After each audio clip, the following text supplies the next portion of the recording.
Look at the fishes, the early vertebrates. इनकी breathing देखते हैं। Again with the help of gills, special structures, the gills in the fishes help in exchange of gases. Water बाहर निकलता है तो CO2 लेके आता है, और अगर वाटर अंदर जाता है तो ऑक्सीजन जाती है अंदर। Oxygen is taken in through the water, dissolved in water. और अपने ये नागराज, ये मिट्ठू मियाँ, ये चिंटू बाबा, इन सब के पास हैं लंग्स, फेफड़े, फुफ्फुस, as the respiratory organs meant for breathing in of oxygen, taking out of CO2. Reptiles, birds, mammals. अरे, और ये कौन छोटा सा बैठा है? इसको तो हम भूल ही गए। अच्छा, मेंढक मियाँ हैं, यानी amphibians. So these all are endowed with lungs.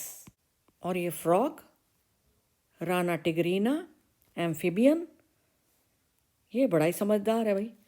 जब ये पानी में होता है तो क्यूटेनियस रेस्पिरेशन दिखाता है, that is through the skin, moist skin, thin skin, exchange of gases takes place in the water, cutaneous respiration by the frog, by the amphibians. लेकिन when they are out of water, that is on the land, terrestrial habitat, then it will use the lungs for breathing. The human respiratory system comprises of mainly two organs, the lungs, फुफ्फुस, फेफड़े, nostril से शुरू होता है ये सब। यहाँ पे है नेजल चैम्बर, उसके बाद आ गया pharynx, the common area for the food pipe and the wind pipe.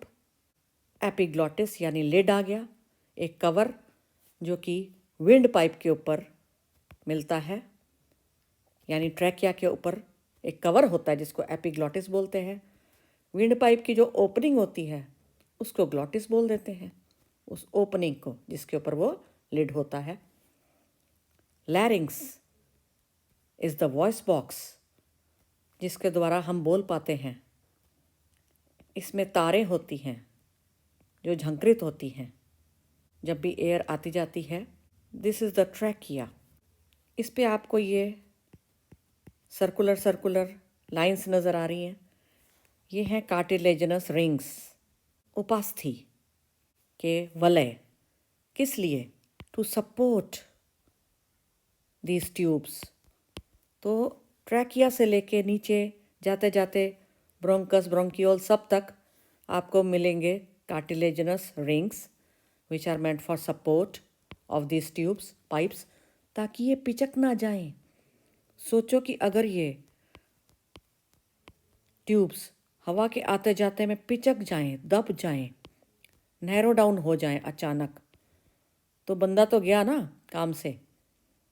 तो कार्टिलेज हमें बचाता है। ये ब्रोंकस अलग अलग लंग में जा रही है। फिर आ गए इनके भी डिविजन्स यानी bronchioles. Sometimes the bronchus can also be refer to as the primary bronchus, secondary and tertiary bronchus, ऐसे करके ब्रोंकाई करके भी इनको डिविजन्स दे देते हैं। ब्रोंकियोल्स के बाद आ जाएंगे एल्वियोलाई के डक्ट्स। ये डक्ट आ गया, तो पाइपें आ गई पतली पतली जो डक्ट्स हैं, और इनमें कार्टिलेजनस रिंग्स नहीं मिलते इन डक्ट्स में। ये डक्ट्स किसको लीड कर रहे हैं? ये जो गोभी के फूल जैसे स्ट्रक्चर्स हैं जिनको एल्वियोलर सैक कहते हैं। These yellow which have shown are the alveoli और एल्वियोलर सैक्स। लंग्स की दो लाइनिंग्स हैं, ये आपको दिख रही है, lining number 1 and inner wall lining number 2। Two walls are there engulfing the lung, और इनको प्लूरा बोलते हैं मिला के इन दोनों लेयर्स को, मेम्ब्रेन्स को। प्लूरा कहते हैं, the inner and the outer membrane, और के इनके अंदर एक फ्लूइड फील्ड होता है, इन दोनों के बीच में, मेम्ब्रेन्स के बीच में प्लूरल फ्लूइड। इस फ्लूइड का काम होता है लुब्रिकेशन और बचाना, शॉक वगैरह से ये बचाता है। थोरेसिक कैविटी, ये सारा कुछ थोरेसिक कैविटी पे पड़ा हुआ है। थोरैक्स की कैविटी है ये, जिसके अंदर ये लंग्स पड़े हैं। सेंटर में यहाँ पे कहीं हार्ट होता है, इधर हार्ट पड़ा होता है पीछे को। और ये जो नीचे हमने देखा है ये डायफ्राम है, यानी मेम्ब्रेनस फ्लैप स्ट्रक्चर, जो कि एक डोम शेप में रहता है नॉर्मली। डोम यानी गुंबद के रूप में ये पड़ा रहता है।